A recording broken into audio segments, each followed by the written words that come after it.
Tales from the Bamboo Grove by Yoko Kawashima Watkins. Ring.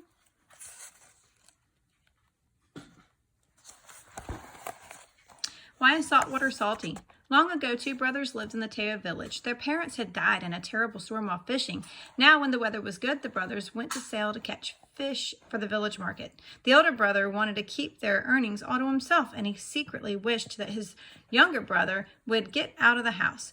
So the elder brother made up a sad story and told everyone. He said that in spite of all his hard work, he could not take care of his younger brother anymore.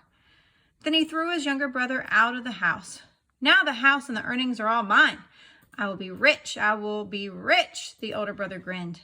By and by, younger brother got married. He and his bride rented a small piece of land and farmed.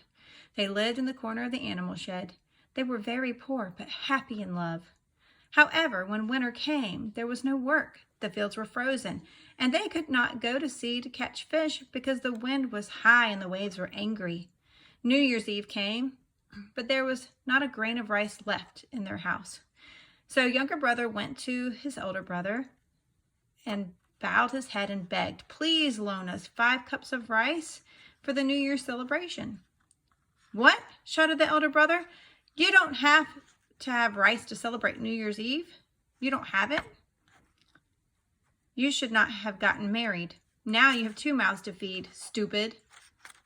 Go beg somewhere else." He chased his younger brother away. Younger brother could not go home to his wife empty-handed.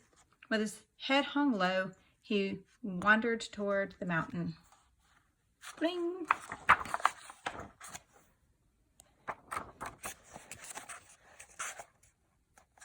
When he came to the mountain pass, he saw a feeble old man with a long white beard gathering branches. Younger brother helped gather branches and bound them together for the old man.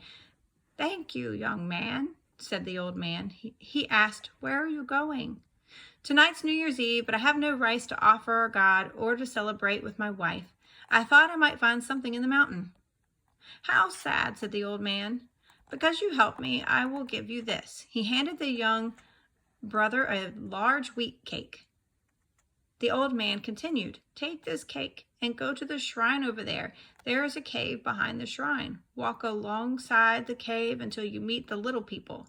They will see your wheat cake and beg for it, and they will offer you gold or silver. But you must say, 'I will only exchange this wheat cake with you, not for gold or silver, but for the stone hand mill.' Do you understand?"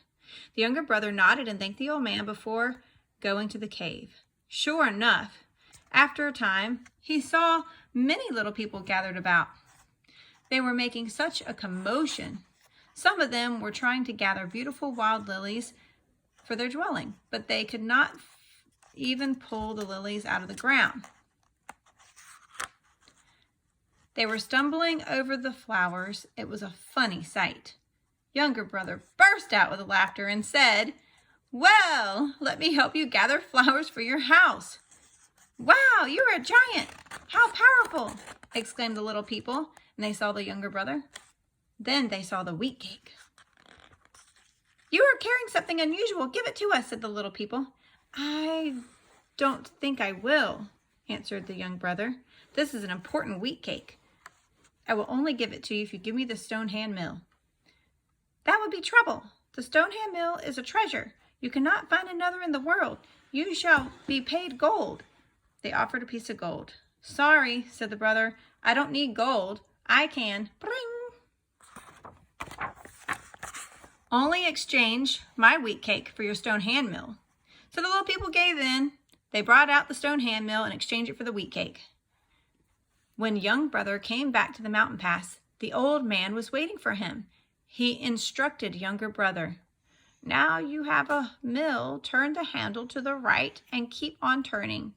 Whatever you wish will appear. If you wish it to stop, turn the handle to the left." Younger brother was overjoyed, and after thanking the old man many times, he went home. "Where were you all this time?" asked the wife, worrying. "Did your elder brother loan you some rice?" "No, but bring a straw mat and watch," smiling younger brother put the stone mill down and on the straw mat. He did exactly what the old man told him, saying, "Rice, rice," and turning the handle to the right. Out came so much rice that it made a small mountain in front of his wife. When he turned the handle to the left, the rice stopped. The wife could not believe her eyes. Younger brother turned the mill handle to the right and wished, "Salmon, salmon," and out popped fresh salmon. "Now we're rich. We do not have to live in this shed anymore," said the younger brother. He turned the handle to the right and wished, "A new house and 2 horses." There stood a lovely new house and a stable with 2 horses inside. Younger brother and his wife produced many things to sell in the village and at the faraway town market. They also shared their good fortune with the poor. Now everyone in the village was happy and comfortable. When the elder brother heard about young brother's fortune, he had to see for himself. He stealthily went to his house. Peering through the window, he saw younger brother turning the handle to produce rice cakes and candies for the village children to use for their girls' day celebration. "It is a magic stone hand mill," thought the elder brother. "I want it." That night, when everyone was asleep, the elder brother went to younger brother's house and stole the stone hand mill, along with the candies and rice cakes. He ran to the beach, hopped into the fish boat, and grinned. Bring! "Goody, goody! I will sail away. I will be enormously rich." He would not give them to others, as younger brother had done. As he rowed his boat through the waves, he became hungry. So he ate the stolen candies and the rice cakes. Because all that he ate was sweet, he wanted something salty. In those days, there was no salt in the seawater. Salt was taken from the mountain plants. It was so expensive that the poor could not afford it. Because the elder brother wanted to eat something salty, he turned the handle of the stone hand mill to the right and ordered salt to come out. The salt came out.